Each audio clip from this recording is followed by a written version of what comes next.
Okay, we have started. It is actually raining on my end as well, but I hope members can hear me.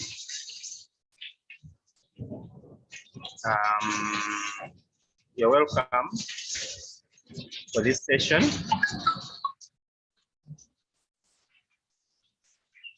You're welcome for this session. Today is day 4 of our training, new curriculum training, in which we are looking at demystifying the new curriculum. That is our theme for this training. And just before we dive in, just wanted to just give a small reminder. We are having a Google Classroom, and we want you people to be very active when we give you the assignments. So last time we had an assignment about Criterion reference test. We gave a research assignment, and we asked the teachers to go and create a video. You can see 3 teachers here created a video. There is this one created video. So you're supposed to create a video and upload it on YouTube. So this one created a video here. This one just recorded his screen. And there is another one here also who created a video.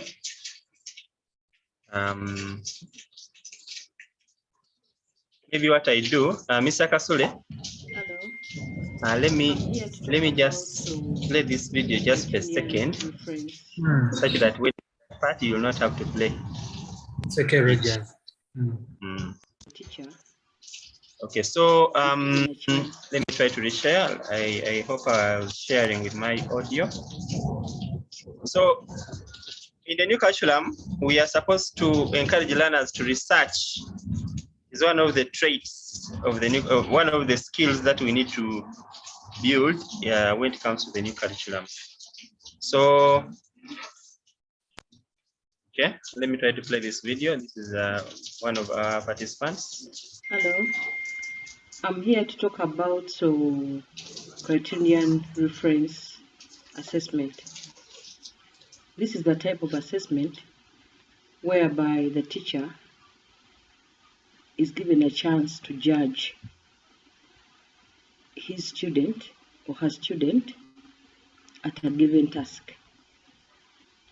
This type of assessment is specific and predefined.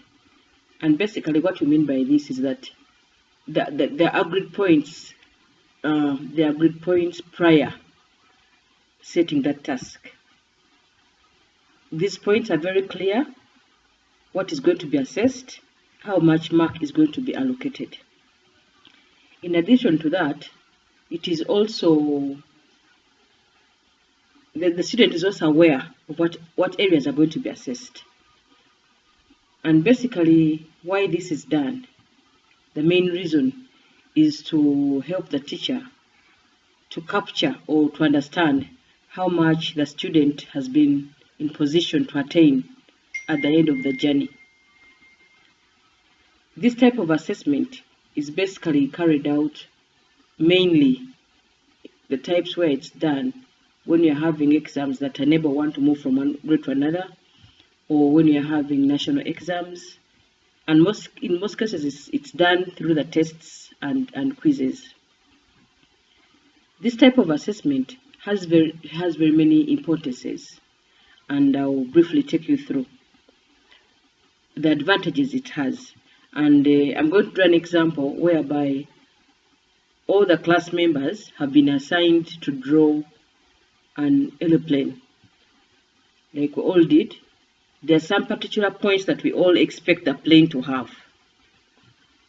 So meaning each of us is going to draw a name. So the actual drawing of the general figure will have some mark attached. Someone will go further and attach other parts of the plane. Automatically will get more marks. Maybe someone who even goes further to show the type of plane, maybe will have been exemplary and a certain mark is attached. So at the end of the day, when the assessment begins, the first advantage is this, is that the students, the teachers, and the assessors all have the same language on what is going to be assessed, meaning it doesn't leave any of the parties out. So to me, it's a very strong advantage. Number two, it's very clear on what is going to be examined, on what is expected. We have heard of this word COSVA, whereby at the end of the assessment we expect to look out for the skills attained, to look out for the knowledge attained, to look out for the understanding, and the rest of it all. So to me, that's a strong advantage. Number three, it enables feedback. The student has a right to give feedback on what she thinks of her work, meaning whatever mark is given, she will own it, she will feel it is worth it. Or even if it gives her a chance to improve, where she feels like she notes some areas that she missed out, she can go back and refocus and improve upon her work. To the side of the teacher, this type of assessment enables remedial. After examining, you will see where the gaps are depending on individual students, meaning you will handle the remedial work at individual level. So in summary, that's what I had to say about the Criterion reference assessment. Thank you very much. Okay, so I decided to play it full as I can see many people have joined here. Shall let me subscribe to this channel, one of our teachers here. So please, all the rest of the teachers, when we give you work, please try to do this because we want to bring out the skills and competencies. I've seen three, and there is ICT integration in here for you to learn how to record the video and upload it. It is a good skill. Now today, we are going to be having more. Play that video. It doesn't necessarily mean that whatever she has said is 100% correct, but it is a good attempt. In the new curriculum, we welcome all the responses. Our facilitator today, Mr. Kasule, please, you can share your screen and then you take us on from that background where we ended in the last lesson. Mr. Kasule.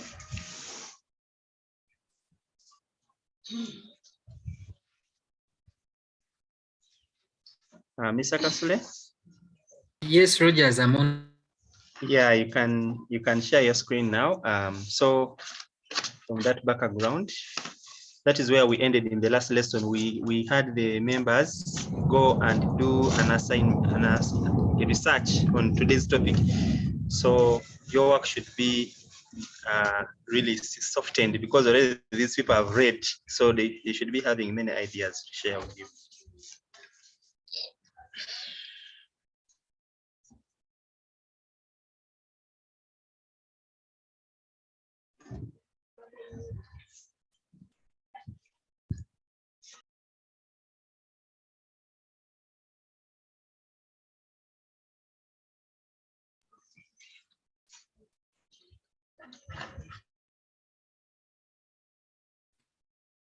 Yes, members, you're welcome to this session. As Rogers has already introduced me, my name is Kasule Bernard.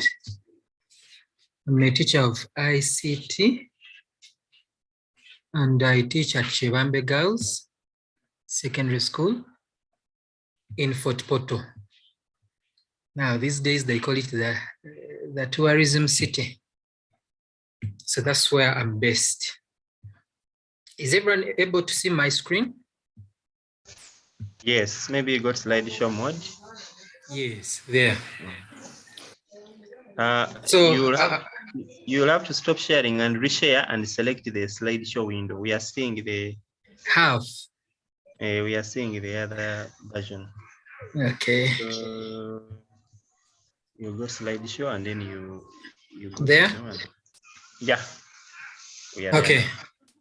There. Like I was telling us members, that's at least my work experience, almost 10 years in service, and I work at Chebambe Girls Secondary School in Fort Portal. At the same time, I'm a new curriculum master trainer. So like Rogers has already said it, we are going to look at Criterion reference assessment and assessment for the world of work. I'm so grateful that Madam Lutalo down there in that video, she has actually almost highlighted everything that we are going to cover today. Now, we are going to have some learning outcomes for this session. And we expect us that by the end of this session, we should be able to explain the difference between Criterion referenced assessment and normal referenced assessment. Rogers, I don't know, are we recording? Yes, we're actually streaming live on YouTube. The video is being recorded. Okay, then. So we are looking at Criterion referenced assessment and norm referenced assessment. By the end of this session, at least we should be able to distinguish the two. Our other learning outcome is that we should be able to appreciate the use of this criterion in assessment. Then we should also be able to generate criterion for assessing a given task. Now, that's our main theme today. So in the previous session, we are saying that we had some research assignment. I don't know, members, how many of us followed it up, and we did something about it. Did we attempt something? Members, do you try to attempt the previous exercise? Okay, we can move on. How was the experience using ICT to research or create a YouTube video? Do some of us even have anything like a YouTube video? Members, in a curriculum-based thing, all of us must be participants, please. Is there anyone behind there? Hello? Members, you can put up your hand if you have any experiences. Did you fail? Those of you did you have challenges? Those who did, you can tell us something there. What was your experience? Mr. Chiwalabi has a hand. Yes, Chiwalabi, tell us. Mr. Chiwalabi, you can unmute. You are able to unmute, and then you go ahead. Oh yes, Mr. Rogers. Good evening. So my hand was just like I was not able to attend the last session. I beg your pardon? Mister, I was not able to attend the last session. You didn't attend the last session. Members, yes. Is there anyone who, yes, Mr. Madam Rehema, you can tell us? Yes, thank you. It was not very easy. I've not done that before. Formally, when I used to do the videos, we are posting them something called, is it a pledge card, something like that with British Council. It was a little easy. But this time when I had to do the normal coverage, then post it into YouTube and send the link, first of all, it became complicated because the laptop first failed for almost an hour, showing it didn't have space. So I had to find an external disk to transfer all my work to create space just to take that video. Then when it came to posting it to the YouTube, it also became a problem. I'd done many videos and I would stop and redo so that I get something better. I kept on posting the wrong one. But the good thing, my daughter was helping out. I have a young girl in P7. So she was saying, Mommy, before you forward, first check to see if that's the right video. So a lot of guidance came from that young person until when we realized the success. So basically, everything is not easy for the start, but when you insist, you will get there. That is my sharing. Thank you. Thank you very much, Madam Rehema. Thank you very much. At least you've got the experience now. Members, any other member who has tried it out?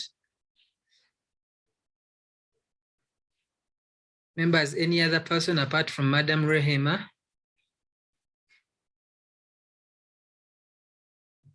Members, do we really try out these activities, or once we close, we've closed? We have Mr. Kedi, as if he has something to say.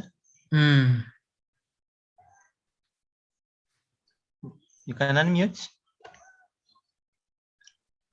Hello, good evening. I just wanted to thank the lady who has just explained her experience. I'm one of those who has not attended for the last 3 days, and I was asking how we could get that information that we missed for the last 3 days. However, kudos to you guys. Thank you so much. Oh, thanks for appreciating, madam. Do we have gentlemen in the house? Gentlemen in the house, share with us your experience, please, and we see. Yes. And Yes. maybe Mr. Kasule. Yes. Maybe someone may have failed to upload the video, but when he researched, he can also tell us something there. What did he find about criterion reference assessment? You can get one person there. Yes, my man from Karamoja. Bakari, tell us, Oluka. Yes, please. Good evening, member. Yes. This issue of uploading the content on YouTube has been actually on the first time. It was a bit technical because you would find that there was so many the YouTube studio and the rest, and it also depended on the network. It mainly disturbed because of the network issues. It was extremely so bad that I could not upload it fast. And I would always blame that maybe YouTube has its own secrets for uploading the videos. But when I realized that, when I shifted to a point which had stable network, I realized that the videos could upload. So as we always keep trying these things, let's also ensure we have that stable network. It helps us a lot. And even cross-checking the videos is also another thing. Thank you. Thank you, Johnny. At least he has something. Thank you so much. Any other gentleman in the house to have a say at least? Or maybe which difficulties do you find in trying to attempt this? Just share with us.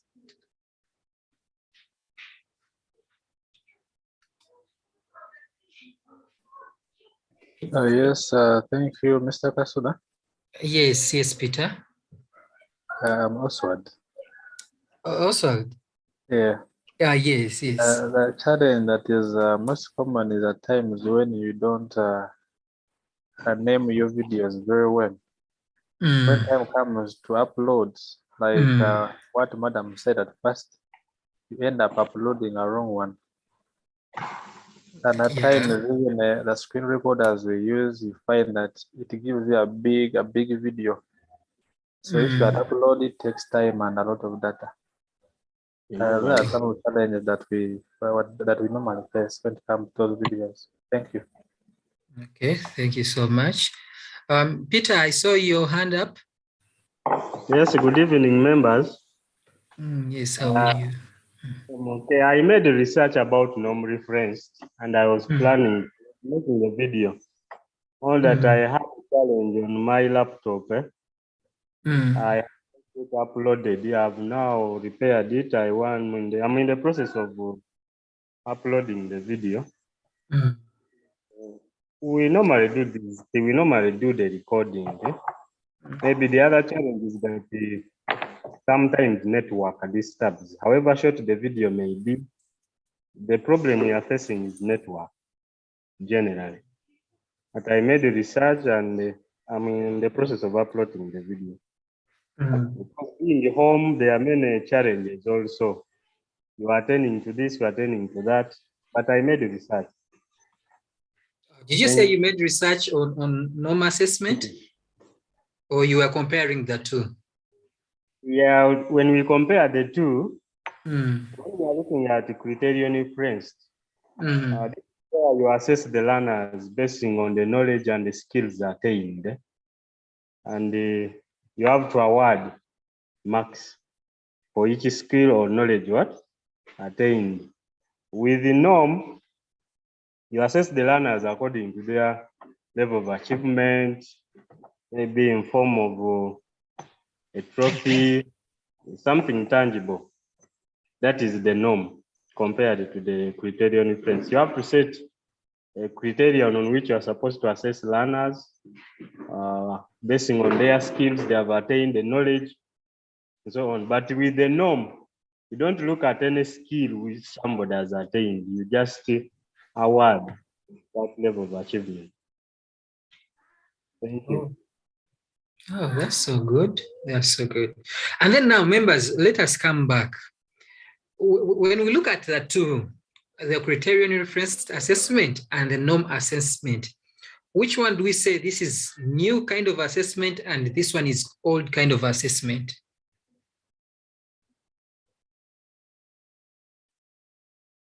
Someone there? Oswald?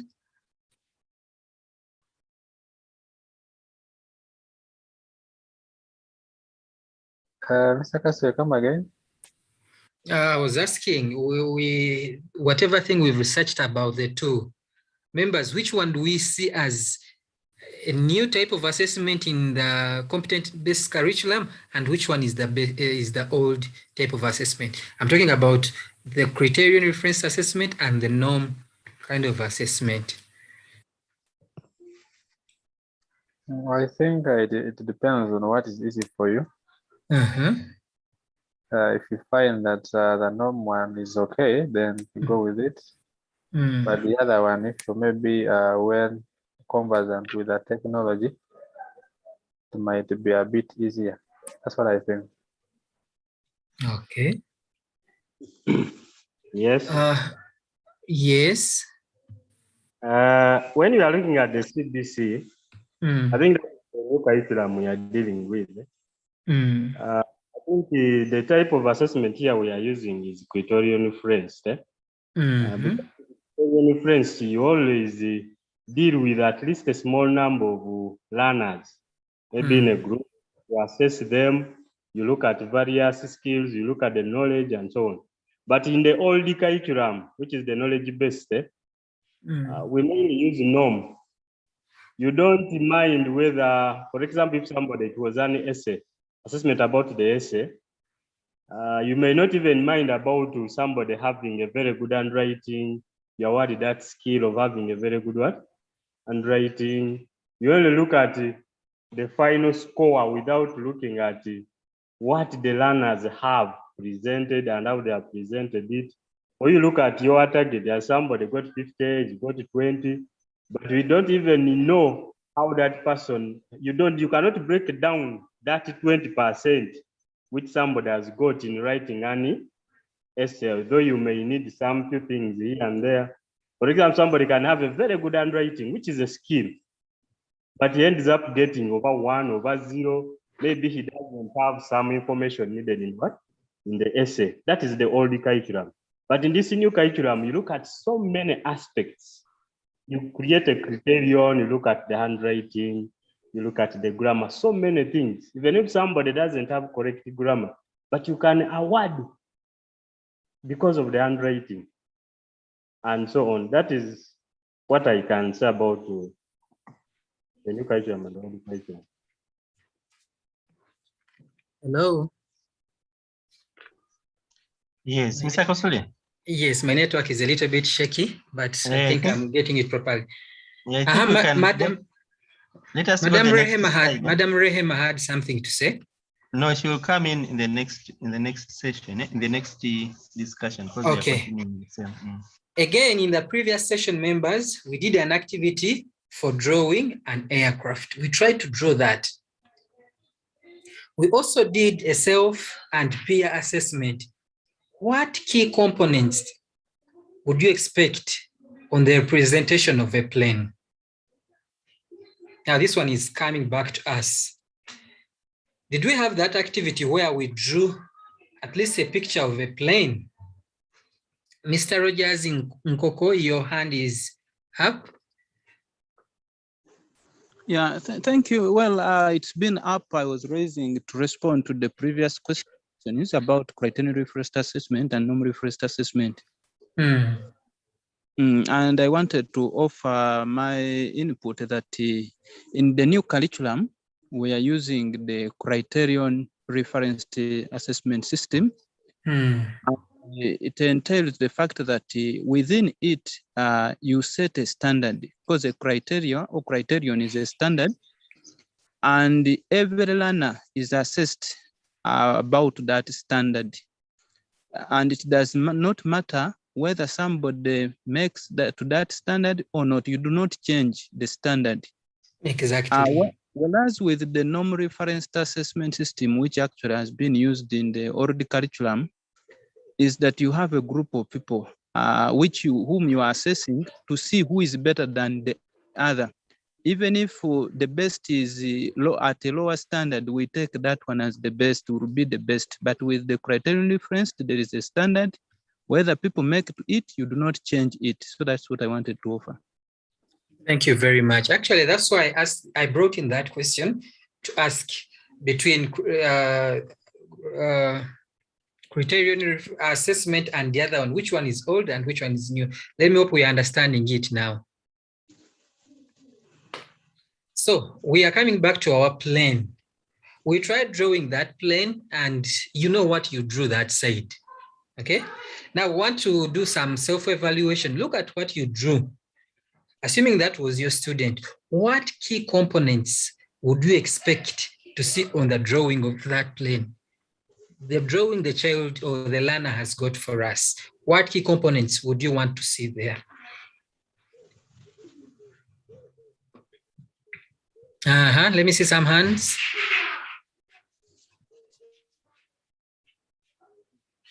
Yes, Oswald. Yeah, thank you. I was not around the first time when you sent in that assignment, but in my view, I think for me, the key component would be the engine. As when I look at the airplane, I think most of them are run by, most of the parts are run by the engine. That could be my main component. Okay, Bakari, Johnny, or Luca, tell us what would be your main components in this?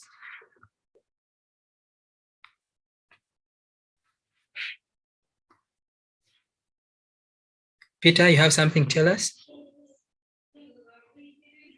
Yeah, thank you very much. You see, the question may be a bit tricky.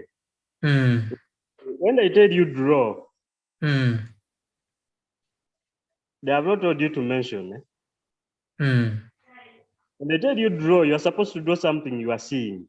So when I'm to draw a plane, I draw the features I see.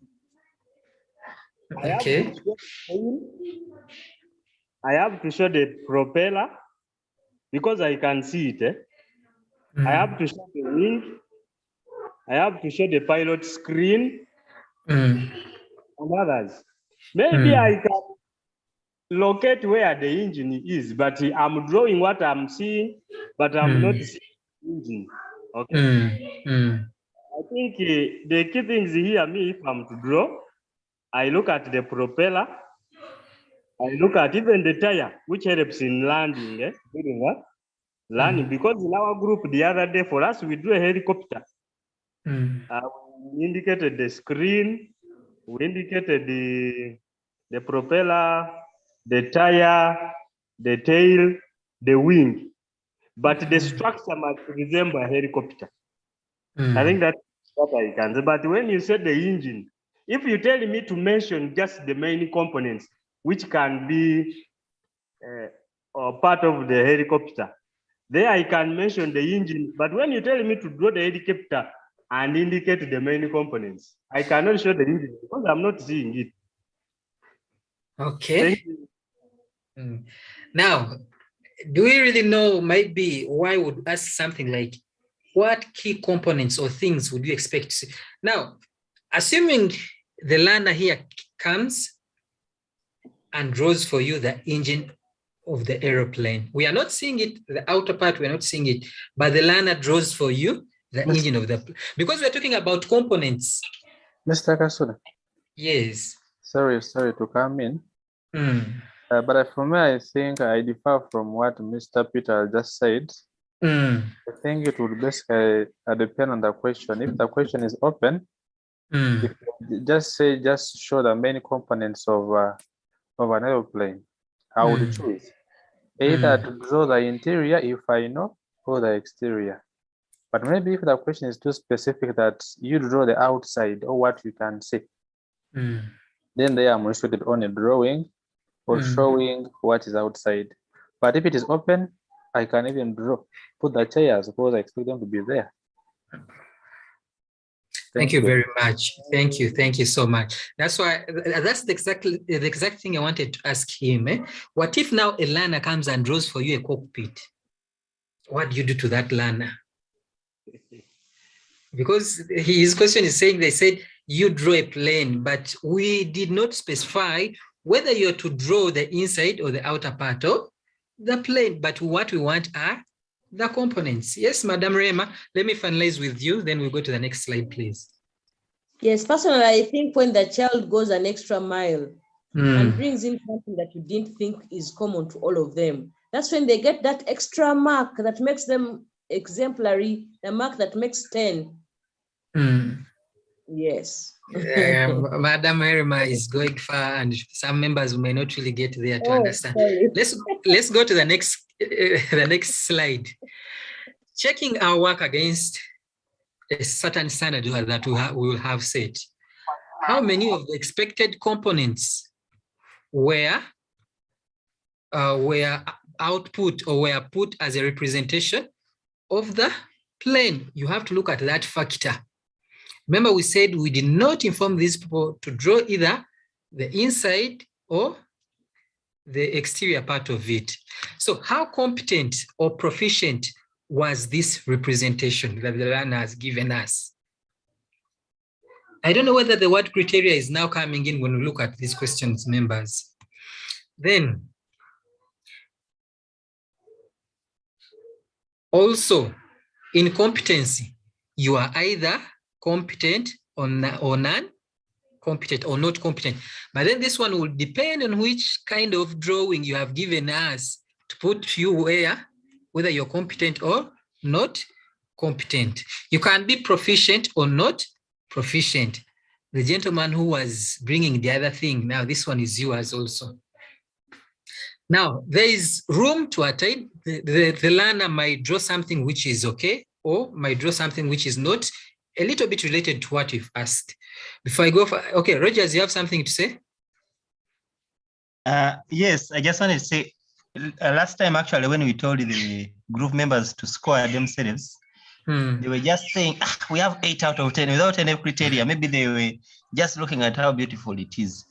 But now, as we are assessing as teachers, we need to have a criteria. If you have told them to draw a plane, you should have your rubric and say, I expect that at least they should have this, this, and this, and they should have labeled all this. So here we shall not just come up with a mark 8 out of 10. We shall, before we arrive at that mark, we shall have a clear breakdown that, okay, this person is getting 8 out of 10 because of A, B, C, D is available. And so he's getting the competence. Okay, thank you so much. Thank you so much, Rogers. Criteria. You're having a certain criteria that you're following to score this learner. So I was saying there is room to attain or not to attain. But then we also need to know that with this CBC, there is also room to improve on the standard. It is possible, which we are not having in our old, I call it KBC, the knowledge-based curriculum. Now, we are having 2 drawings here. Drawing A, then we also have drawing B. And the question to ask is, which of these would you take to be a standard? I'll pause a bit with the why part. So members, which one would you take to be a standard?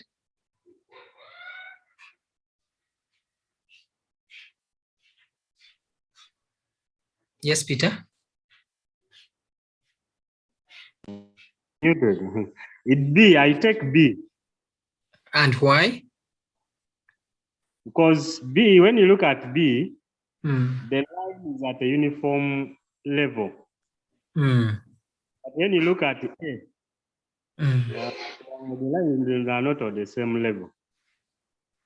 The other one point is higher than the other. Okay. Any other person? Yes.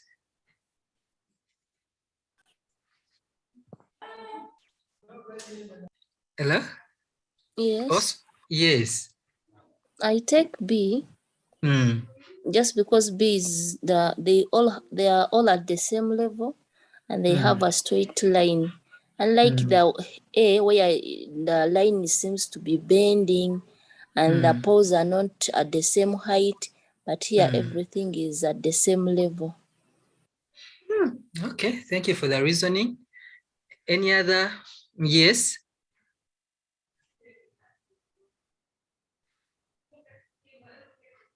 Hello? Hello? Yes. For me, I can say A. You can say A. Let's hear your argument. There is an element of perspective. Now, when you try to judge A and B, with B, you can see they were near each other. But someone who drew this A was near this Torah point, and when you judge them, I think they are of the same level, but the person who took this drawing was near the Torah one, and the shorter one was in a distance. So I think A, the right answer. A is the right answer to you. Let's hear from Madam Edith. Yeah. Madam Edith, your hand is up.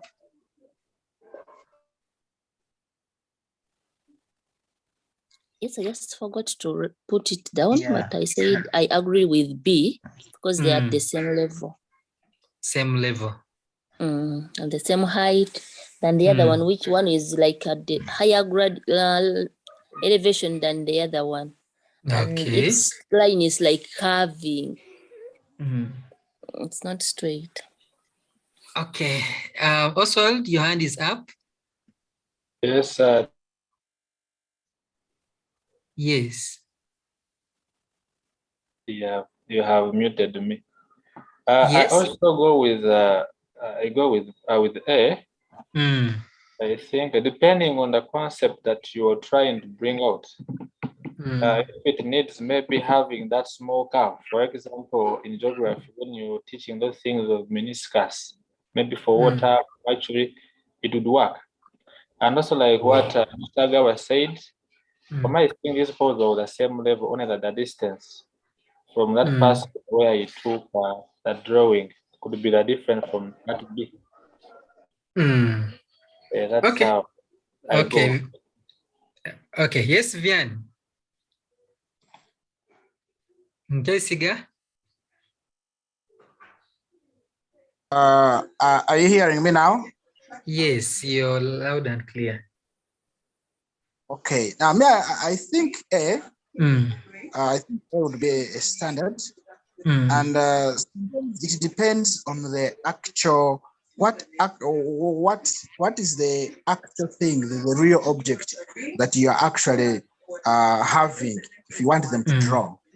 So it would be, but if I'm having something between fit like as I can say rope possibly between two places and far apart, I think A would be, but for B to be a standard, it has to be really two close poles, probably like high jump poles. Yes. Mr. Kasule. Yes, Rogers. Maybe to inform the members, I'm the timekeeper. So if I see you have given 5 people, we should be able to proceed, otherwise we shall not finish. We have 1 hour and a half. So let us try to see that we move. I know we shall harmonize at the end of the day. Yes, actually, Bernadette has not said anything yet. Let us end with her, please. Bernadette, say something. Okay, thank you. Someone was talking about the high jump. Hello? Yes. If you put A for high jumping, you'd not be fair really for the competitors. So if you put a structure like that of B, then there would be fairness. It would be at the same level. So I take B as the standard. You take B as the standard.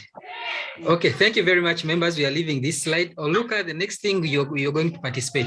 Now, members, some little hint about the CBC.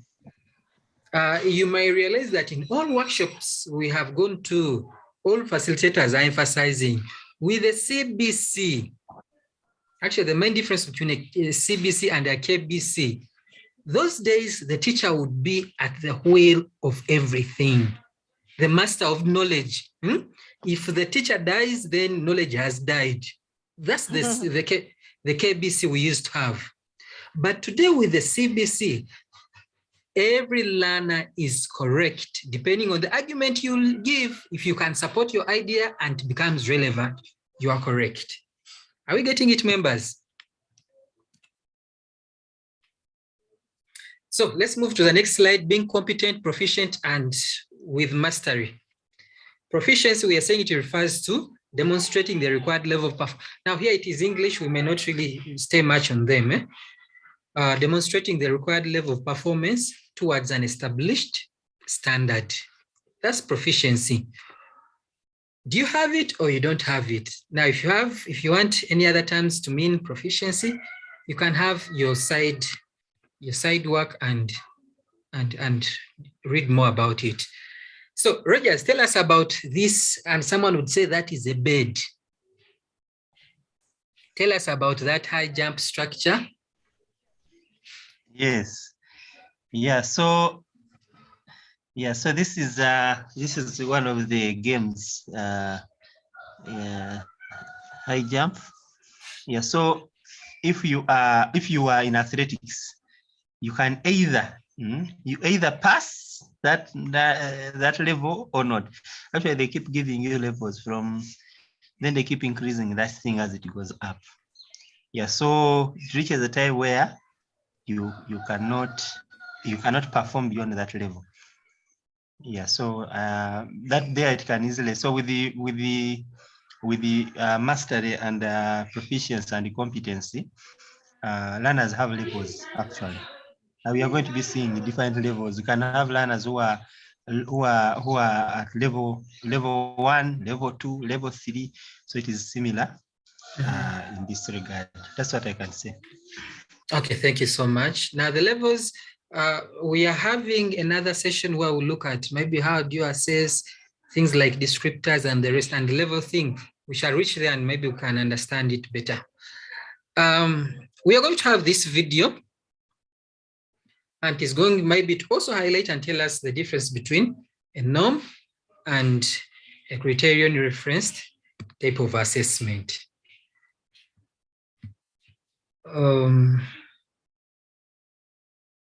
There was a play button up there. You clicked on the link.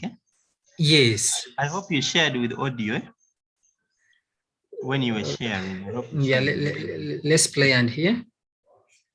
You can play from within. There is somewhere where you can play. It doesn't have to open the browser. You just point into the video. Yeah, yes, yes, I get it. So I have to remove this. Yeah. That one may not really come out the way I want it.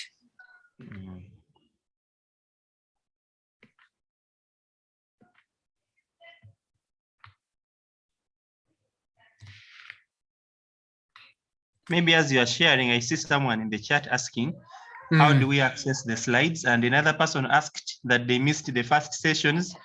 We have a Google Classroom, and we are going to, I'm going to post the link in the chat still. The slides are going to be on Google Classroom, and also if you missed any videos, any recent videos, we are posting them in the Google Classroom and also on YouTube. We have a YouTube channel. Mr. Kasule, you'll have to share again the slideshow mode. It's showing half, eh? And you tick share with audio. Yeah, so in case you have any questions, you can also utilize the chat. We are going to be looking at it and responding to the chat. So, Mr. Kedi, you say you missed the last 3 days. You are covered. All the slides are there and the video recordings are there. Can you see my full screen now? No. You are not sharing the full screen. You try again. We are seeing the PowerPoint window, not the slideshow. You try sharing and you share the slideshow. Let me first stop this share. Or you can share the entire screen and then you just go slideshow normally.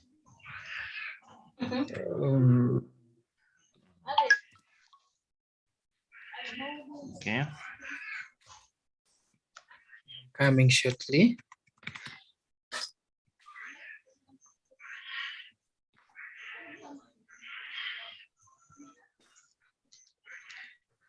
Maybe what I do. Maybe Rogers, you share yours that side, maybe. Yeah, let me share. Then you will be planning to harmonize on it. Share yours. Let me share from here.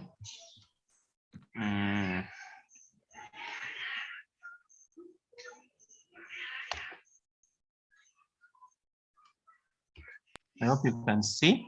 Are you able to see the screen?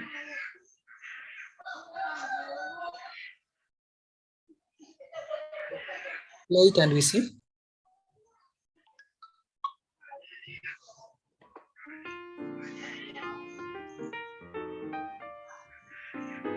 Our company will only hire first-class honor students. We are first-class honors graduates from ABCU.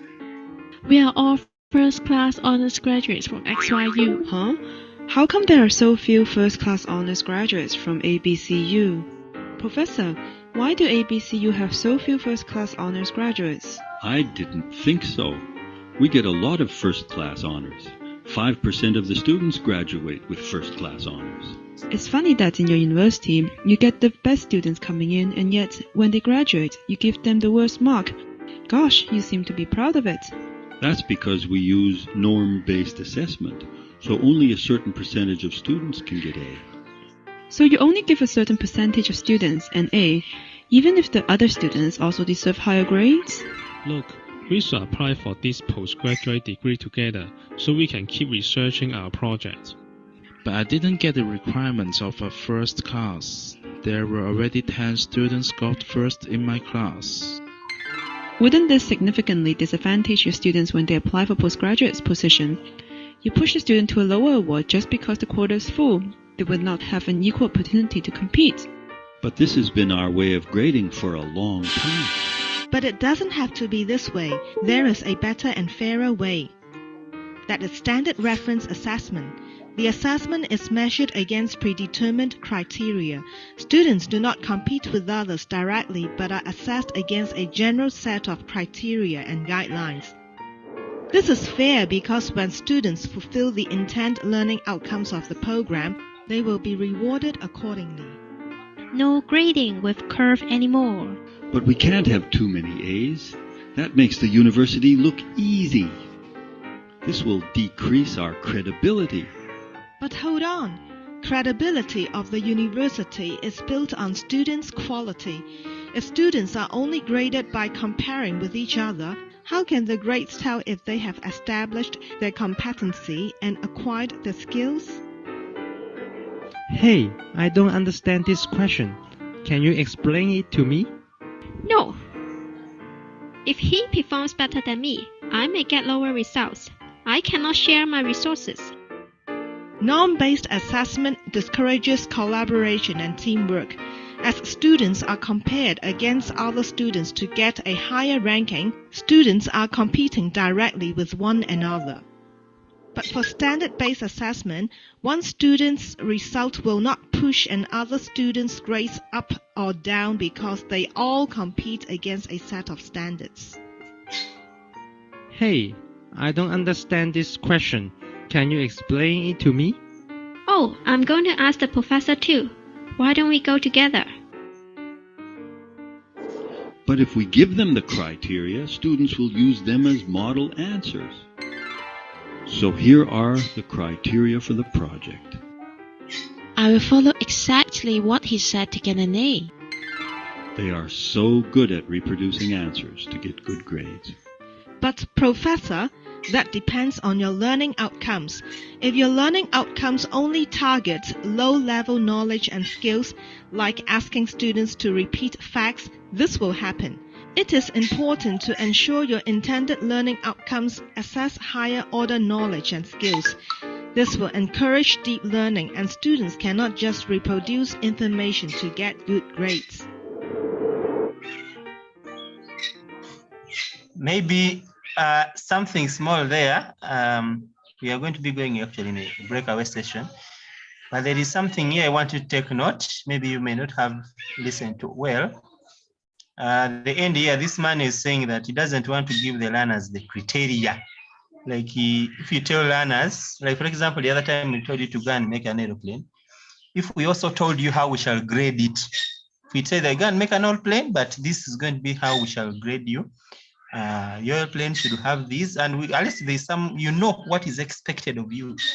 So there you do go, and all of you at least know when you know what is you are going to be graded.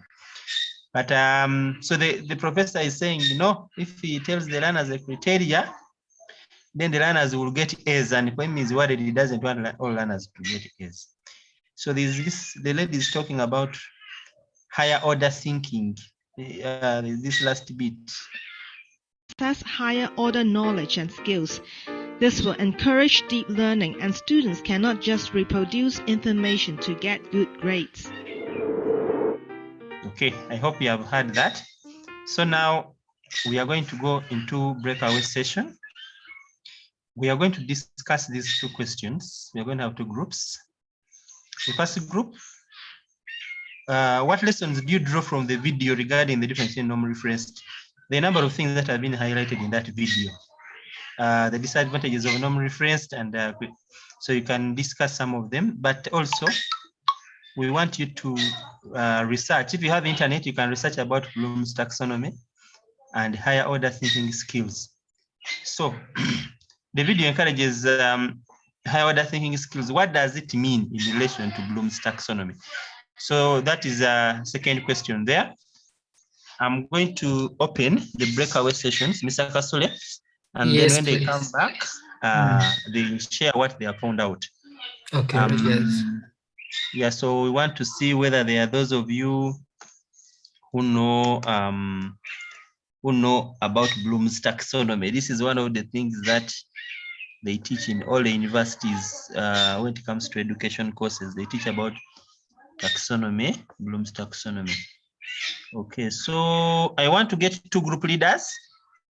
If you want to be a group leader, please put up your hand. I make you a co-host so that you can be able to get some ideas from your friends quickly. Put up. It's always good in curriculum. Always good to discuss in groups, and each group should have a leader. Okay. Let's select ourselves, and we have those groups.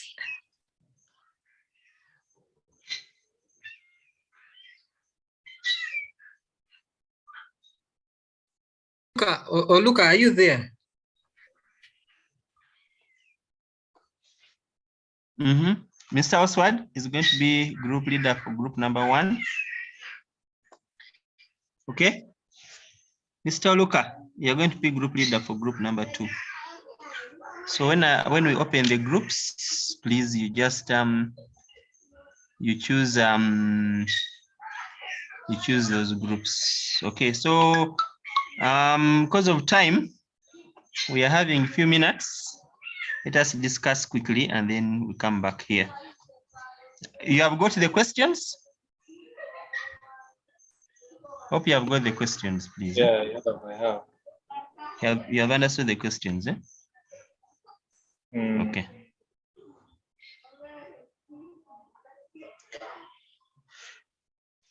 Okay, so the groups are open.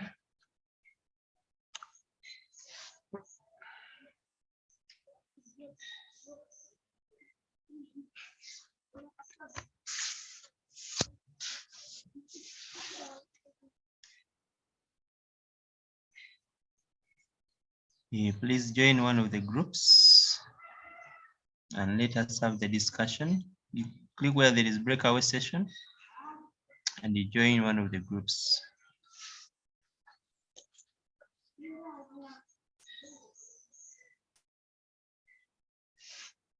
Mr. Musamali Robert, as if you have not joined the group.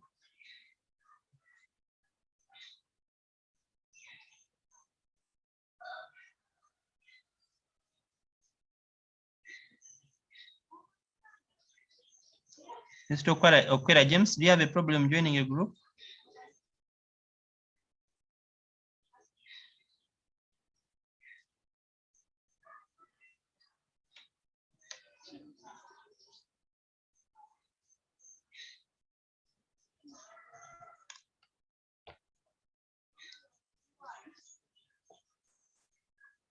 Being any other pain or the book, or someone facing.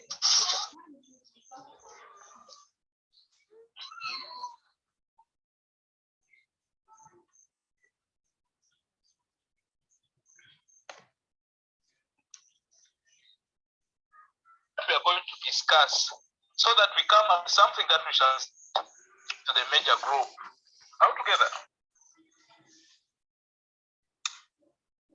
So let's look at the questions clearly.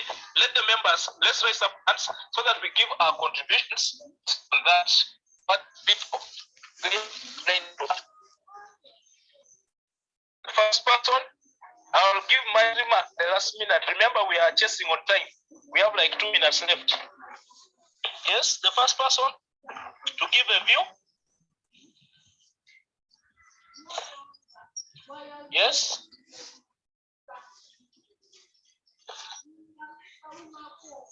Anyone who stands up.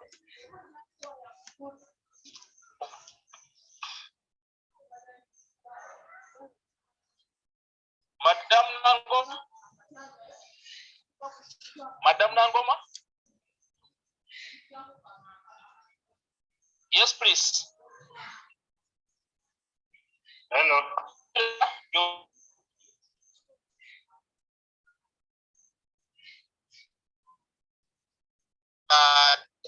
Exam is what? Oh, you have all of them, but not everything.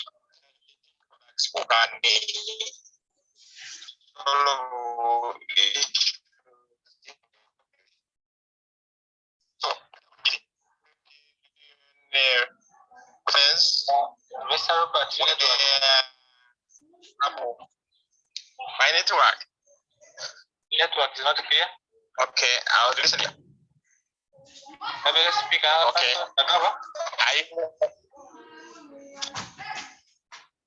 Mr. Hilary Agawa. I don't know whether there is someone who captured what Mr. Robert was saying. Because of the network, I was not able to hear him. So Hilary, the network was not. Okay.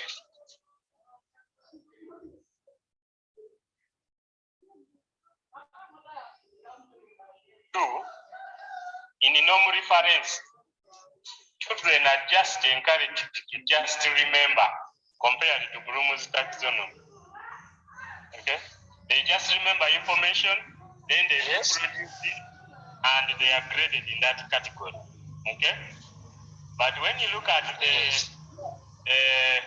CBC, the learner has to analyze, okay, breaks down a solution statistically to come up with a required product.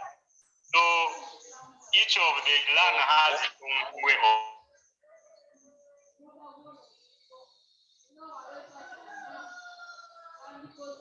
Yes, teacher. In this law, there is a lot of sharing compared to the other one where people have it reveals the competence compared to this one of standard. That's how I got it. Okay, thank you.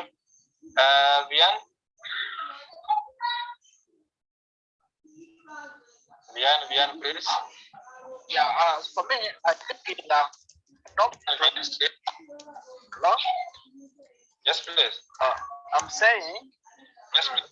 That in the norm reference criterion, I see only reproducing knowledge, like you have to recall. As you recall everything, if you can recall what you are given or what you are told, that's it.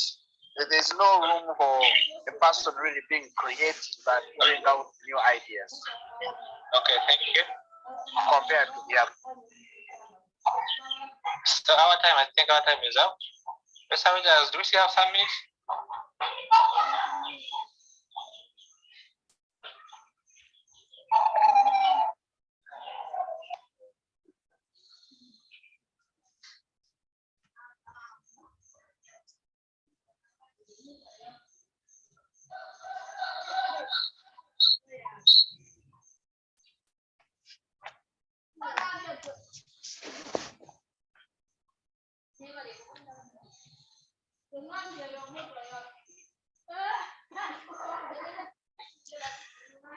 Okay. I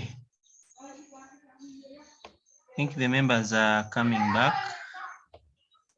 Yes, the members I think are back. Okay, so members, you're welcome. We have been in that breakaway session. And yes, okay. So I want first hear from each of the groups, then our facilitator will come in to harmonize. Okay, so group number one, what are some of the points that you members say? Group number one, please. Thank you, Rogers. Because of time, we didn't. Because of time and network, we're not able to do part two. But for part one, I would say that if it is the Criterion request assessment, learners have the chance of sharing and being collaborative, which is not the case with the norm reference. Then still under Criterion reference assessment, we find that learners are able to compare their work, to get the best out of it, which doesn't happen on the other side of the normal reference, whereby everyone is for himself or herself. There is a bit of selfishness. Then again, under normal referenced, learners are not allowed to become creative. They are given everything, and they are given what to do, because at the time they are given answers, whereby they just need to reorganize them. But for the Criterion reference assessment, learners are a bit creative, and they want to do the best.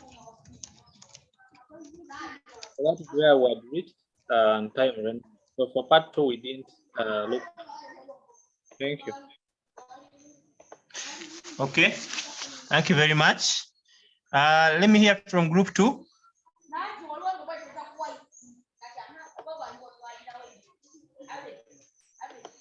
Group two.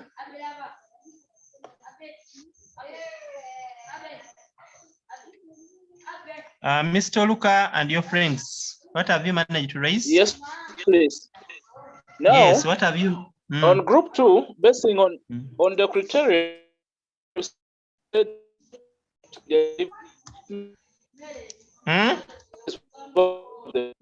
and then there was also said learners compete according to. They said that safety in delivering assessment with the CRA. They do what? And then learners compete. Okay. Safety in delivering of assessment. Yes. Compete. Your audio is breaking. I'm not getting what you're saying very well. According to the set goals. I'm saying, learners compete according to the set goals under the CRA, and then under the norm, under the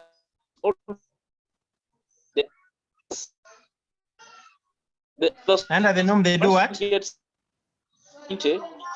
affects the high grades affect other students' marks.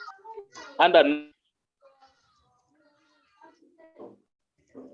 if one student scores highly, it affects the rest of the students' marks. maybe I would request members of our group also. Mr. Rogers. Yes. Okay. Let us get one more person from each group. One more person from each group. There was a question about Bloom's taxonomy. None of you knows about it. This is something that is taught when they are teaching teachers in the college. Yes, Roger. Mr. Anjabide, which group were you? There was already I was in group 2. What are you saying? I was in group 2. When you look at the Bloom's taxonomy, there are 7 levels, but I want to look at them basing on the criterion reference and the norm. When you look at the CRA, the students are given chance to create, to come up with something that they on their own. That is creativity. They are given that level. Then they are also free to analyze, to break down a problem into smaller units, which they can what? They can handle. But when it comes to the norm, learners just reproduce information given to them by their teachers. So meaning that in the norm, it encourages only remembering and reproducing information. And that is according to the Bloom's taxonomy. Okay, thank you very much. Okay, Mr. Kasule. Yes, Rogers. You can share your screen and harmonize. We are also chasing time. So you can go the harmonization slide. So the members there have been talking about Bloom's taxonomy, which is one of the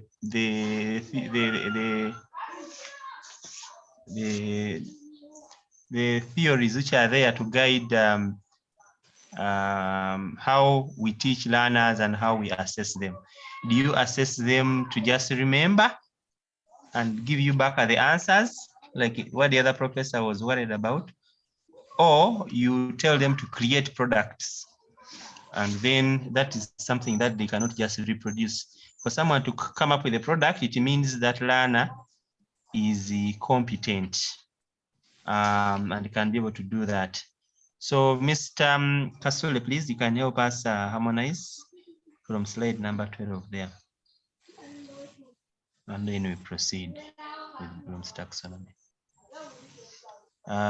You have still shared only the, I don't know, I think there's a problem there.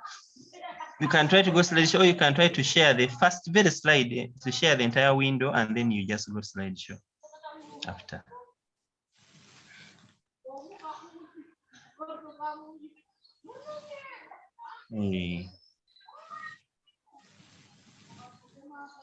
Okay, so Mr. Anjabide, you had, I think you have already spoken. Yes. I don't know if there's anyone who has something to say as Mr. Kasule shares his screen. We have to utilize every minute. So do you understand what called Bloom's taxonomy? Madam Rehema.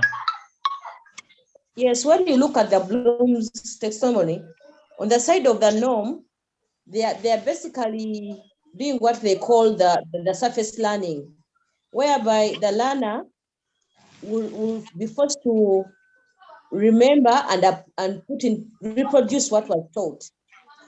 But when you go to the other side of the CRA, you will find that this one goes an extra mile to analyze the work, evaluate it, and make a product. So you find that this one, CRA, is of a better advantage and at a higher level of understanding compared to the norm. Okay. Okay, thank you. Okay, so members, maybe Mr. Kasule, you are still having some challenge there. Let me redeem time by sharing here. You are going to come in after this point. So members, I think this is really marking the end of this particular section. We are going to be winding up on this, and then we go to the other second part of assessment for the world of work.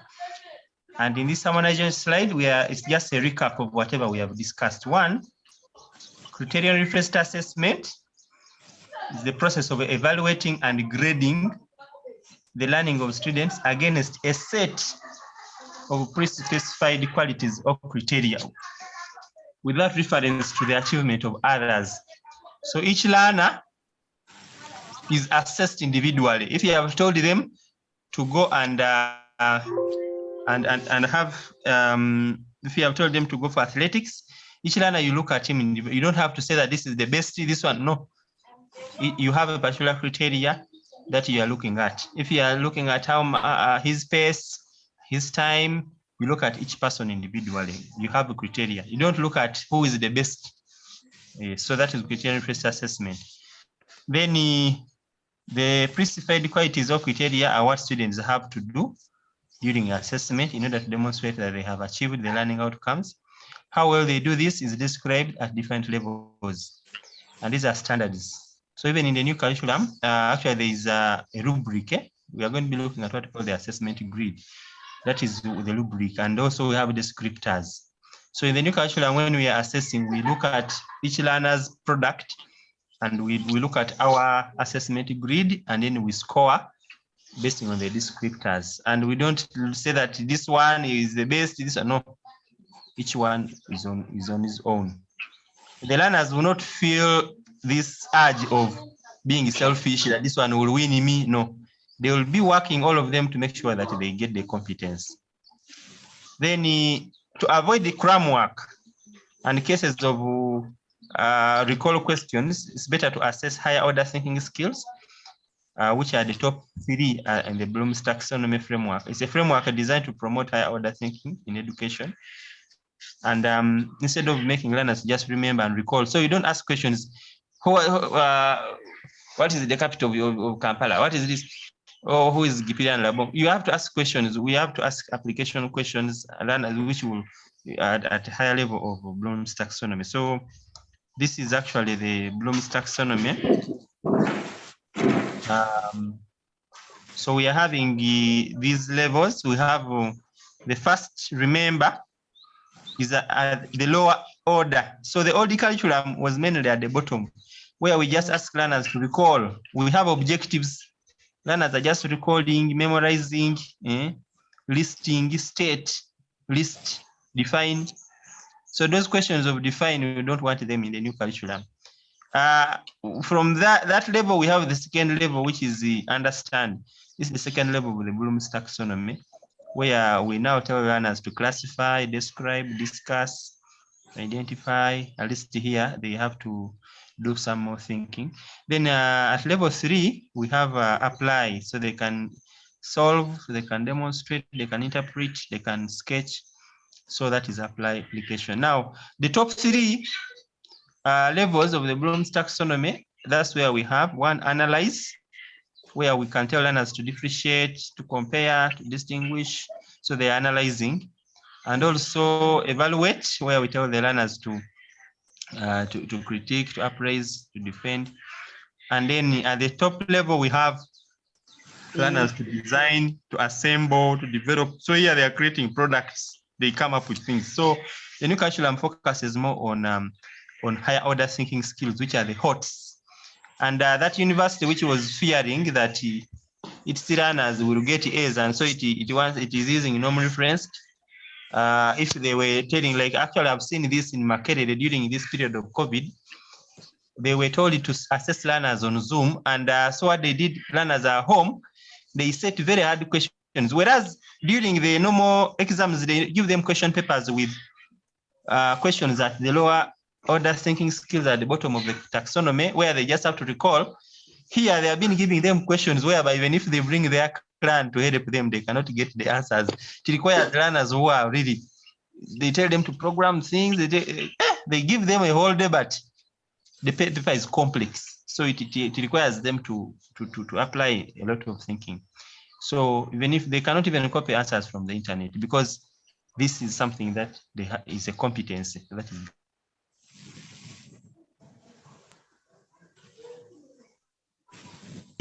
what we have, that is the end of criterion first assessment. And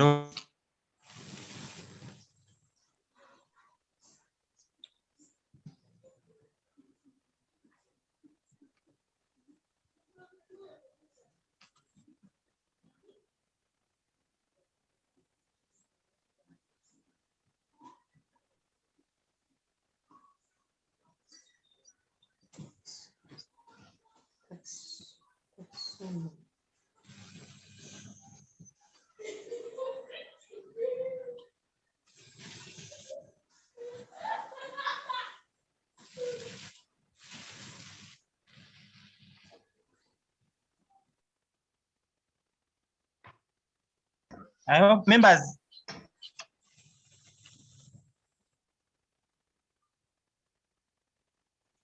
with the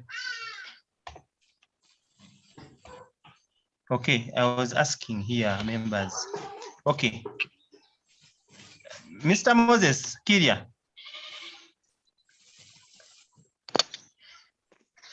When I'm talking like this and people are quiet, I think that maybe my audio is not working. Your audio is clear, Mr. Rogers. Hey.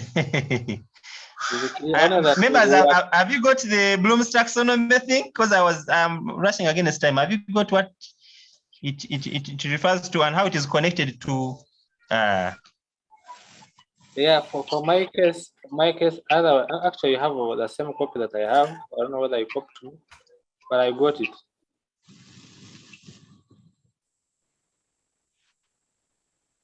Loud and clear.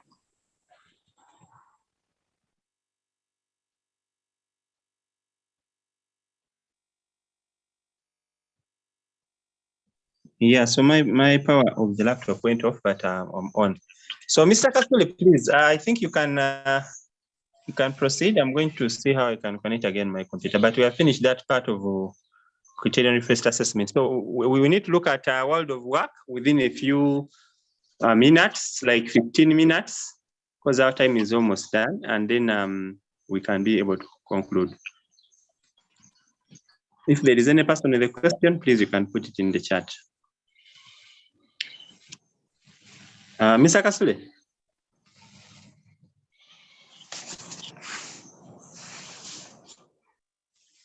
Okay, so meanwhile, I think Mr. Kasule is not able yet to unmute. Okay, so let me ask this question. So we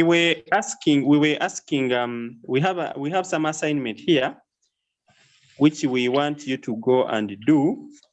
Want you to you will go to your syllabus book, and you select a topic of your choice that you see, and then suggest a learner activity for criterion first assessment. So you look. So in the syllabus book, they are what you call. Let me try to share here on my phone here. Okay. Okay, so I'm using my phone here. My power has gone off on the laptop. Yeah, I hope you can see. Mr. Oswald.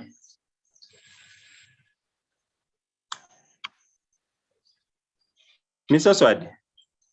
Yes, Rogers. Are you seeing my screen very well? Yes, please. Are you seeing my screen?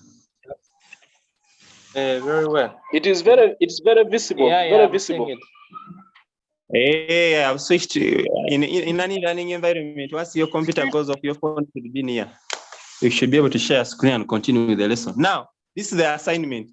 Suggest a learn activity for criterion first assessment. How about both to go off? Huh?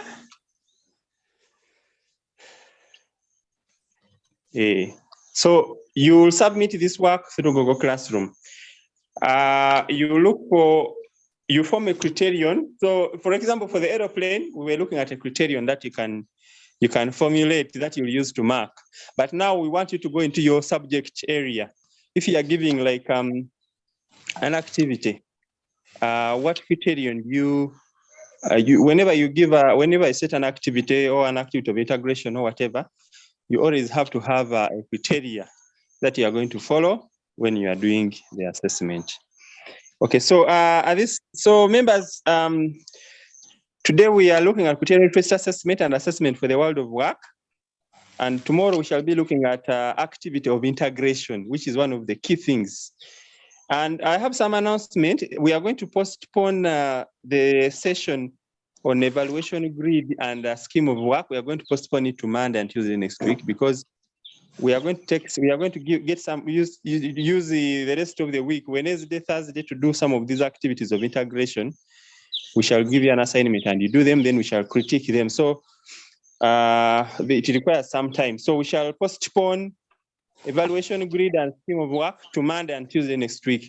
So tomorrow, Tuesday, we are going to look at the activity of integration. Tuesday, then we shall have some work, some assignment, which requires us to go and create activities of integration. So we shall give you some days for the rest of the week. Then we come back on Monday, the other week, to just look at evaluation grid and also preparing for teaching. So that is what we are going to be looking at in that regard. Now, on this part 2 of World of Work, we are going to be brief on this. It's not very difficult. It's just informational mostly. So in the new curriculum, they added on what you call vocational, these are called Skilling Uganda. Skilling Uganda strategy. And in this Skilling Uganda, they want Ugandans to have skills and vocational education to be improved. So we don't want just be creating learners who just finish senior 6 and they can't do anything. They're just there. We want learners to finish even by senior 3 when they can do work. So this is going to be done in partnership with the DIT, Director of Industrial Training. I don't know whether Mr. Kasule, are you back? Yes, I'm on, though. Hey. Okay. So if you are on, if you can share your screen, then I would stop sharing because my phone here is not displaying things well. No, we can just share. Okay. Let's do that. Okay. So there's a question here. Only that the slide here is what? My computer has gone off, power has gone off. That's why I'm on the phone. So the question is asking here, discuss what you understand by assessment for the world of work and suggest the occupations learners can get after studying any of the subjects on the lower secondary curriculum. And then identify the critical skills in any one of the mentioned occupations. So there are some pictures there. You can be able to, what do those pictures trigger something in you? What is assessment for the world of work? You see, we do this assessment of UNEB for learners to just get a paper. What about assessment for the world of work? When someone talks about that, what comes into your mind? Can we get any members to share on that? Okay, Mr. Njavile, Peter. Thank you, Rogers. So when they say assessment according to the world of work, here they are assessing you basing on what you can do.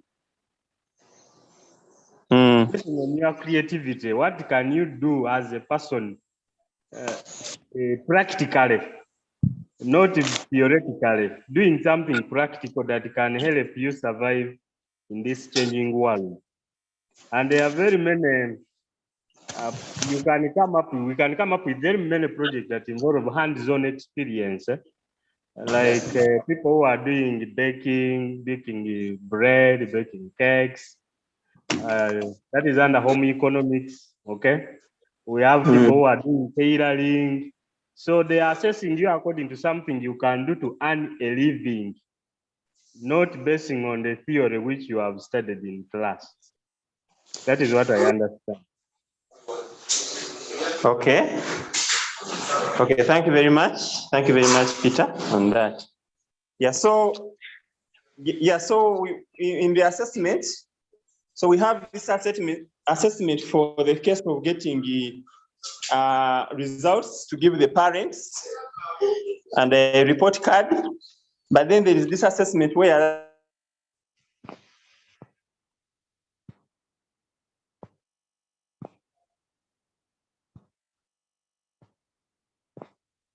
learners are going to get a certification which they can present, and then they get employment to show that they are competent. What is being referred to here as assessment for the world of work. Okay, so which subjects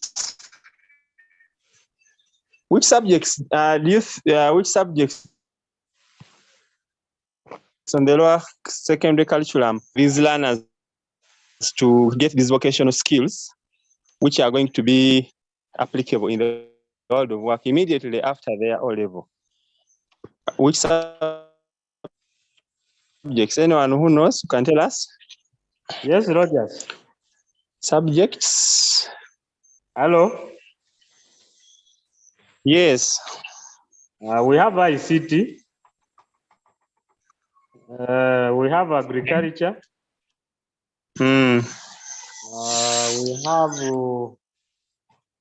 have fine art and technology and design. We have entrepreneurship and others. That's what I can remember as the vocational subjects.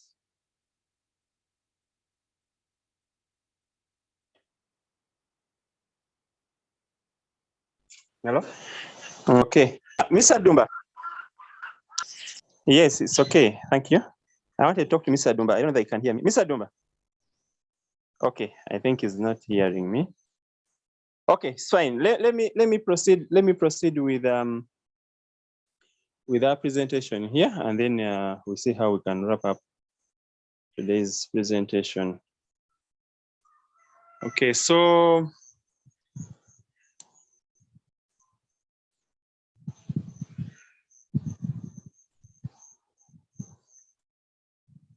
okay, Mr. Kasula has shared. Okay, thank you. So you go to the next slide, Mr. Kasule. You go to the next slide.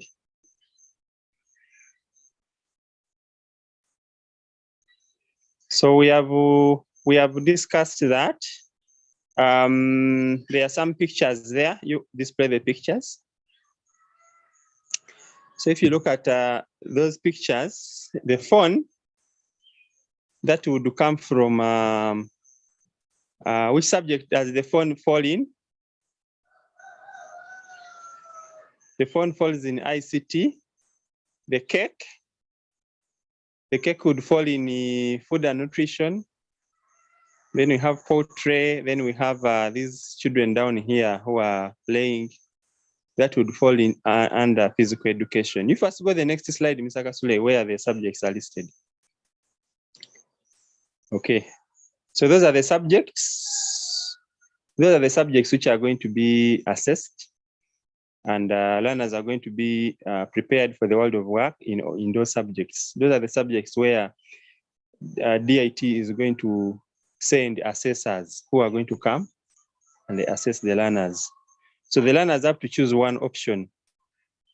They have to choose one option from those subjects there. And at senior 3, they will be assessed to get certificate 1, and then at senior 4 they will get the other certificate from UNEB. So they finish with 2 certificates. Okay, you can proceed.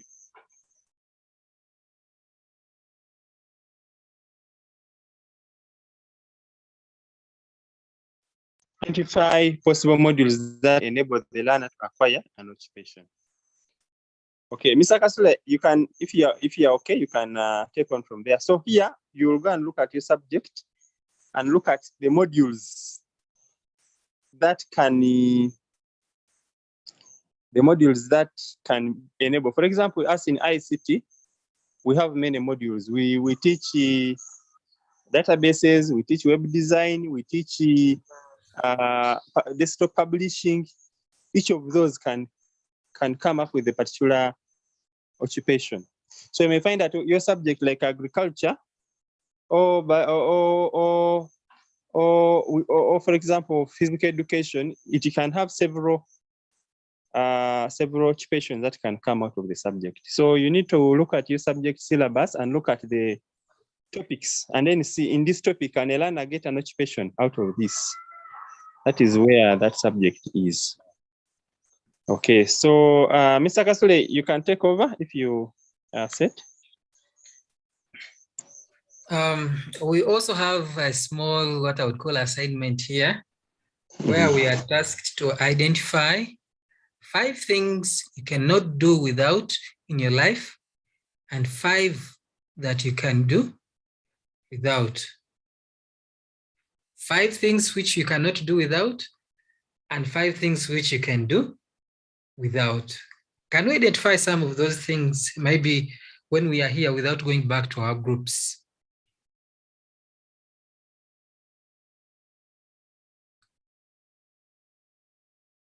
I will just follow the order as I'm looking at you in my chat here.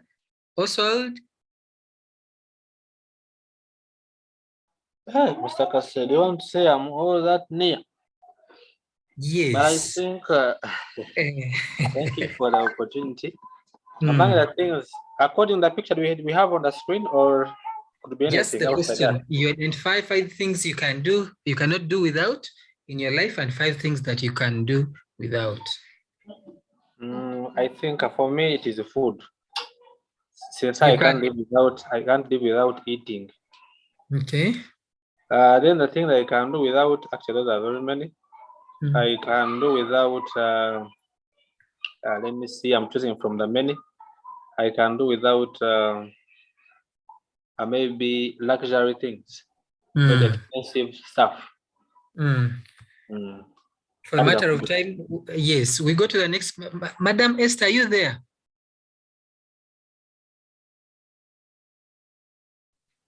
Madam, yes. I cannot do without water. You cannot do without water. And things you can do without? I can do without.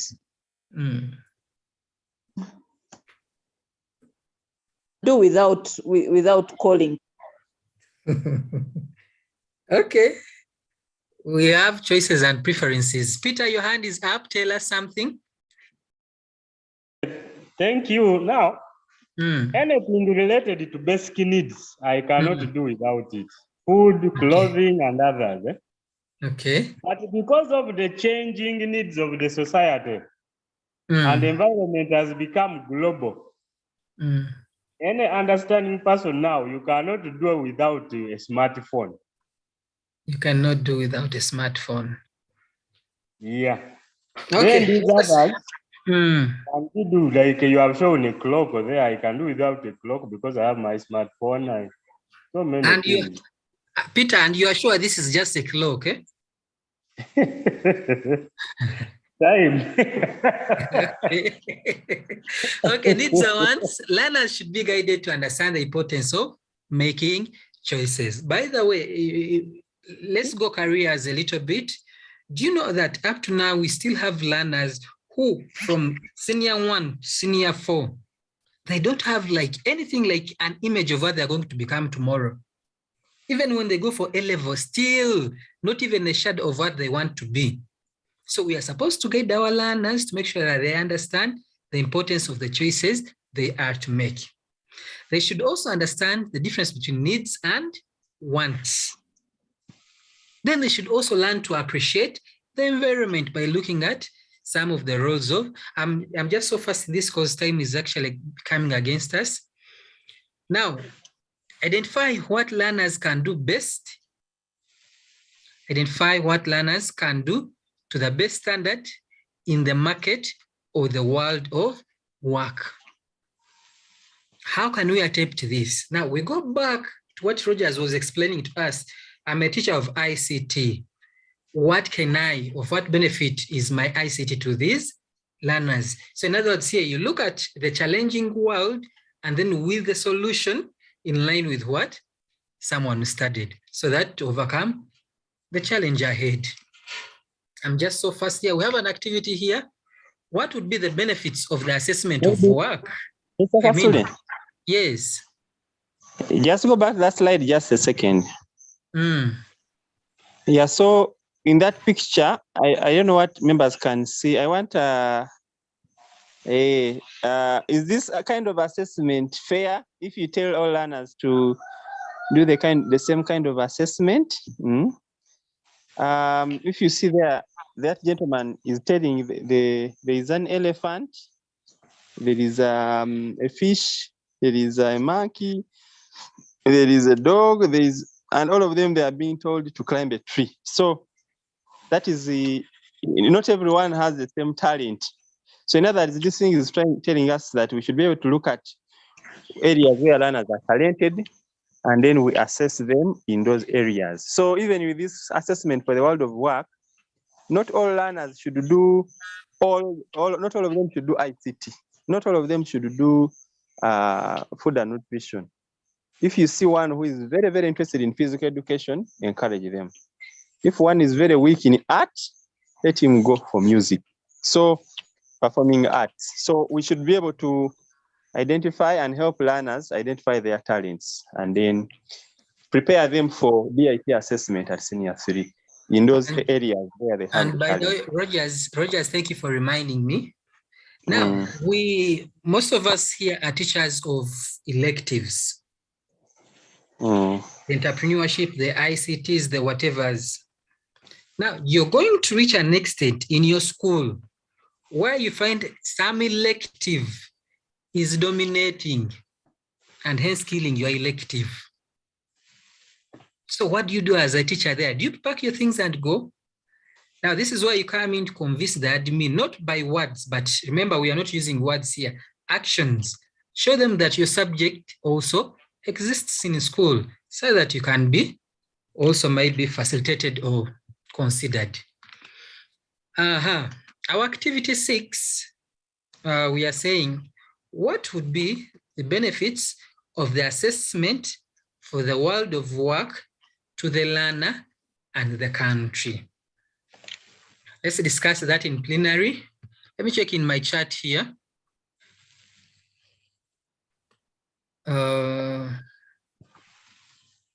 I pray I find all people I want. Steve, are you there? Stephen, are you there? Can we hear from Hillary?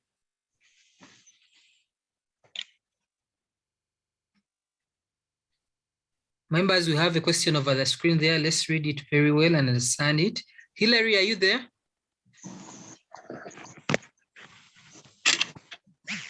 Hello. Yes, Hillary. Hello?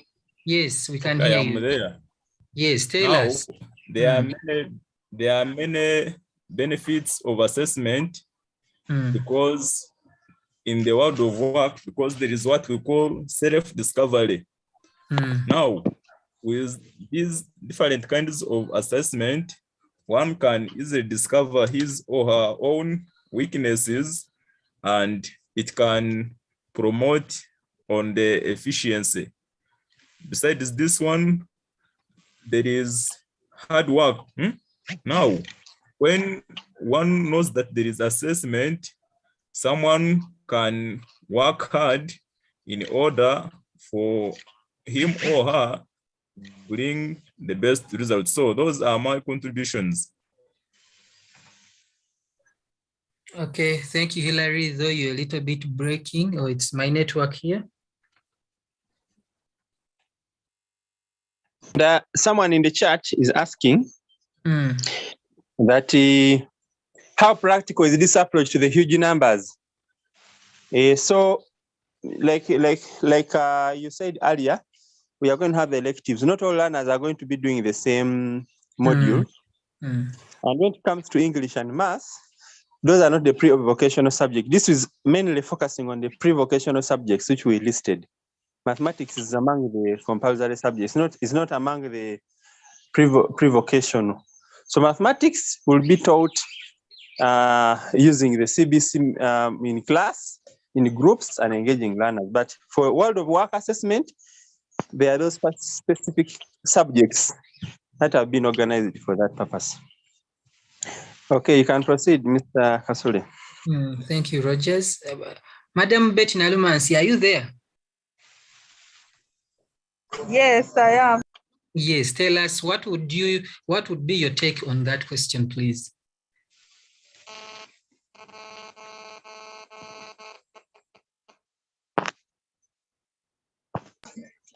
I'm in a place that is a bit loud, but I'm following. But I think it is basically skilling the learners.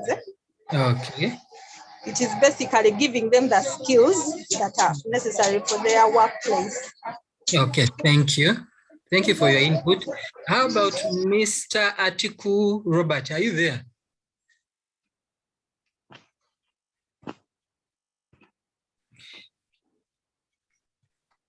Atiku Robert? Yes, sir, I'm around. Yes, tell us how you'd I'm be. around. Yes, tell us what would be your say on our activity number 6. It is to identify the learner talent early and also expound on it so that the learner can see his talent or her talent early enough and then develop it through. Okay. Yes. Thank you so much. Thank you. Thank you. Now, members, when we look at this, for example, let us look at our country, Uganda. Can we try identifying where we have maybe gaps in relation to work? For example, we know that Uganda as a country, the biggest percentage actually is still computer illiterate. Don't say I'm saying that because I teach ICT. No, but that's the fact. So in my teaching, this would enable my learners to find where they fall better. Someone who is teaching entrepreneurship, maybe you're in some place, you could be in your village there, you find they don't have cakes, and you remember what you studied in entrepreneurship.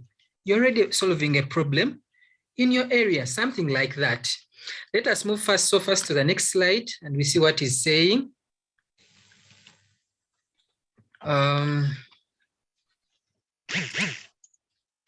Members, are we there? Yes, we are there. Yes. Now, demonstrate skills. Now, we can demonstrate these skills in various ways, okay? Through growth, training, learning, knowledge, ability, experience. We have what we call the CPD, advanced training, the continuous professional developments, and competence. All those skills must be demonstrated. Why your learner must be a critical thinker, must be creative, must be having those quality characters, must be a global citizen, must be a communicator. Not these things of coming in and let me talk about a global citizen. Nowadays, the government is teaching Ugandans to become patriotic, which I really think I wouldn't support, because if you love your country, then you don't need to be taught how to love it. Let's go to the next slide. Mastery of skills. I'm so fast, please, you'll allow me because of time. We are saying that assessment should focus on the mastery of skills needed for and are competitive in the marketplace. That is self-explanatory. I don't think I need to add something more than that. It should focus on the skills which are required and are competitive in the marketplace. The CBE, or what we call the competency-based education approach, what can you do? What can you demonstrate? It is not about, me can talk very well, but can you put your words into action? If you come and tell us, me, I did programming, can you go to some place and demonstrate that skill that you have? Then the DIT, I may not talk about that. Rogers had talked about the DIT at Senior 3.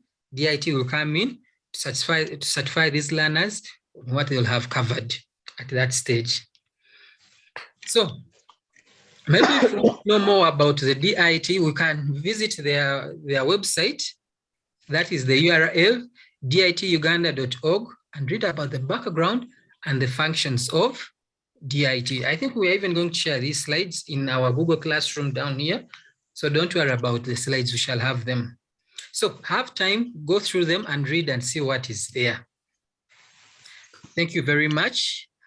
I'm sure at this platform, we do not only have ICT teachers, we have other teachers from different subjects. We even have head teachers, actually. I'm glad I'm with my head teacher, Madam Esther Gidudu. Thank you so much for participating. And everyone who has come in, thank you so much for at least putting aside that time and coming to share with us. Now, before I conclude and allow Roger to come in shortly, members, please, the CBC is not about the KBC which we had. And we are saying that the KBC, the teacher was actually was at the center of everything. I want to know this. I ask that teacher. But this time we are saying, let the learner be at the center of it all. And then if we want to know more, please let us not be the center of knowledge alone. Okay? Contact teachers from other schools. And I always end with some statement that your network determines your net worth. Your network determines your net worth. But if you're there in your small world and you're like, it is me who knows everything, my brother, the whole world is going to fall on you. Thank you very much. I remind Kasule Bernard, I'm signing out. Let me call Rogers to close our session today, and maybe you can get Okay, thank you, Mr. Kasule. Okay, so I'm on the website of DIT. So when you go to the website of DIT, you'll see a lot of information about the new curriculum. Here they are talking about the qualities of the learning outcomes. They have a slider here with some very good information. One-stop center about the new curriculum. DIT is officially a partner, is an implementation partner of the new curriculum with the Ministry of Education and Sports. So here, advantages of the new curriculum is to produce learners, introduces learners to world of work assessment and the certification by Directorate of Industrial Training, DIT. So that is, so you will see here, advantages of the new curriculum are being highlighted in this slider. And the compulsory subject, this is one of the things that we have been debating, by the way. The compulsory subjects were changed. There's something known as the curriculum framework, and there's a circular which was shared. So at first, in the first curriculum framework, there were more subjects, but later they changed and they left only these ones here, which are the compulsories. These ones here. And then senior 3, senior 4, these are the compulsory subjects. And then there is, so they are also highlighted on this website of DIT. Now, also on the website of DIT, you will find their books for assessment for the world of work. And that is the assignment we have given you today. You go where there is ATP booklets, and then you click on lower secondary ATP booklets. Those are the books for assessing. So there are several categories here. Agriculture, art and design. I don't know whether you are hearing me or I'm breaking. Entrepreneurship, nutrition and food, performing arts, technology and design.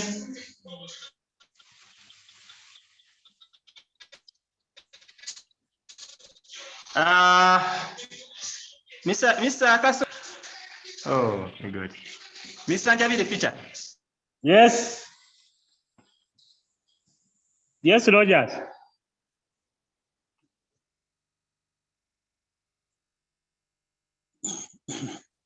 Rogers, I think his network is becoming a little bit disturbing.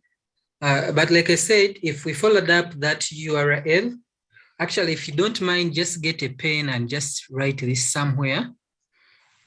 So you can find all the content that we need, all the content that concerns DIT. When you visit that URL, everything is there.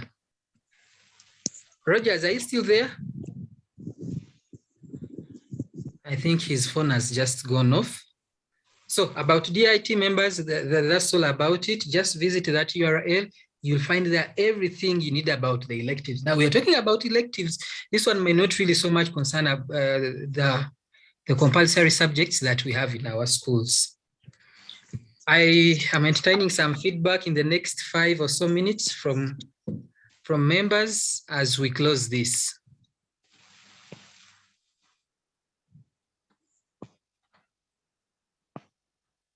Members, anything?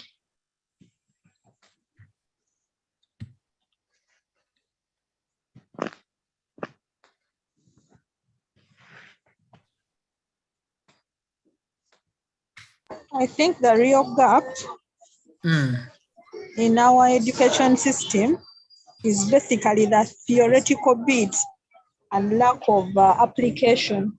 Like we teach learners without showing them how that would apply in real life. So they end up amassing a lot of knowledge that is not even applicable. So I think as we are teaching them, we should be having relevant examples from the field that can be beneficial for them to conceptualize whatever we are giving them. Okay, thank you for your input, Betty. Actually, maybe if I can also say our curriculum seemed to be more theoretical, toward many notes, but then people don't get anything. It was more examination based instead of having a take home to the learner. Any other person?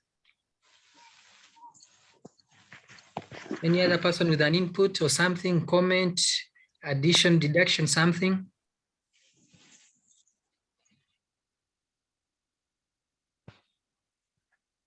Oh. Yes, Madam Esther. For me, my take home today, I am looking back at that about the Criterion referenced curriculum. I hope we are going to move away from that, the kind of thinking that the professor had in the university, having both that level of the schools, away petition and having more of collaboration than the competing. We have nothing about, we are only showing what it is that we are good, maybe what another one is from us, because that is cool. We are doing the educational psychology that we students. New curriculum, it's actually going to bring out that difference. One is stronger and the other one is weaker, but not when put. And no, we need to actually not many. Yes. Madam Esther, your network seems not to be so fine. You are a little bit breaking. Thank you so much for your input. The network is a little bit disturbing us. Yes, Peter, I'm seeing your hand up. Thank you very much. So our curriculum, this knowledge-based curriculum, it is not practical, it is true. It is more theory. But at the same time, the practical part has been affected by the school administrators. Because for them, they are looking at a school as a business, as a source of what? Income, where they are supposed to make what? Profit. For example, if I'm teaching chemistry, there is a topic which we call applied chemistry, which involve making soap, making liquid soap, where learners have to get involved practically. But maybe when you go to an administrator, you ask for some items which are needed to buy soap. Somebody can say, that is very expensive, we cannot afford that. So you become frustrated at the end.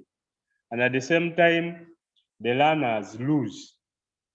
They don't gain from what they're supposed to do, to have. But what I've liked with this new curriculum, the CBC, is more practical. And there is no way school administrators will escape in purchasing some of the requirements required for the practical application of knowledge. Thank you very much, Bernard. Okay, thank you, Peter, for your input. Rogers is on now, you're back. It's fine. Give us your input as we conclude this. Hey, thank you very much. I hope you saw, did you see the website I was sharing of DIT? Yeah, no, we did. Yeah, I didn't. Yeah? I didn't see. Maybe, Rogers, you can share that again in the chat. I think this it is in the assignment. It is actually the assignment they are supposed to do. You go to DIT, there are already assessment books for World of Work. That's what I was trying to demonstrate. And it's the assignment we want you to go. You go to the website of DIT Uganda, and you'll get to know more about how DIT has been supporting. And they have been very active on Twitter. That's why I was telling you, follow them on Twitter. Teachers, we need to embrace these technologies. If I ask how many here have Twitter accounts, some of us, we are busy in class teaching with chalk. We don't even have a Twitter account. We need to now learn, open accounts on Twitter and all these platforms, and we engage with the world. Yeah, so that's what those are just the remarks I have there. We are going to conclude by talking about our sponsors for this training. And we have, just you see the logos down there. This training is organized by the ICT Teachers Association of Uganda in conjunction with senior1.org, which is an online platform dedicated to senior ones and the new curriculum. And we have got support from Zoom. Is a company called Edge Technologies here in Uganda, which is a partner, official partner for Zoom. They have supported us, and also ProAve. Yeah, so we have some of our colleagues from senior1.org. I would request one of them who will give us a final word and a closing prayer. Yeah, so today we have gone 30 minutes beyond. We had 2 topics, and I believe it was worthwhile. We have a YouTube channel. In case you have missed any of the sessions, you can get them, and also the Google Classroom. You install the Google Classroom app on your phone, and in that app you will find all the materials. Let me just share screen in a second. So there is an app called Google Classroom. There are some of you who are maybe coming for the first day. This is your first time, so you'll go to Play Store and search for Classroom, the word Classroom, and then it will bring this Google Classroom. So you open it. So that is where you'll find all the materials. We have this class, so it asks you to join class. So you'll find the materials are here from day 1. We put the recording of the day in case you missed. The recording is there, the assignment, and there are the slides. From day 1, day 2, even today we are going to put day 4. So all the slides are there. The slides are there. The video, in case you have missed this, the recording is there, and also the assignment of the day. So all those are there in the Google Classroom. So you use the code, which is there in the assignment, and also in the WhatsApp groups. You can contact any of us on WhatsApp. We shall send you the link to join. Okay, so either Madame Drusilla. Madame Drusilla, are you there? Okay. Mr. Godfrey, you have a question? Mr. Geoffrey?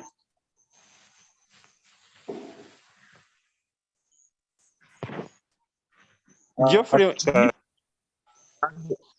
I have a comment I wanted to put across. The last comment then we close. Oh yes. I first of all want to thank you for this program, and as we talk about the competence-based curriculum, we shouldn't ignore the issue of mindset and attitude. I think we need to do a lot to tell our teachers also that they need to be positive. We shall remain with this curriculum on paper when the children are not actually involved in doing the activities that we expect them to build their own knowledge and use inquiry-based or constructivism in our teaching and learning. So my comment for the day is just there's need for us to talk about attitude and mindset shift towards supporting children to use practical approach. Thank you. Okay, thank you very much. Okay, Madame Drusilla, are you there? If you are not there, Mr. Dumba, if you are not there, then let us get someone to give us a closing prayer. Madame Betty?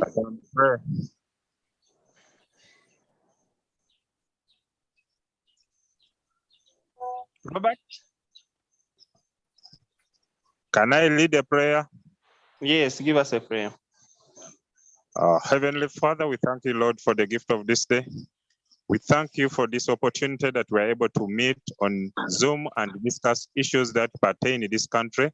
We ask you, Lord, that you bless us and guide us as we do a lot of work for this country in order to see this country shift from one position to another in terms of development, in terms of movement, in terms of whatever our children learn. Father, we ask you to lead us in whatever endeavors that we go through, that at the end of it all, we shall reap from the heavens a blessing of leading this country into change. Lord, we have prayed this, believing in the mighty name of our Son, Jesus Christ.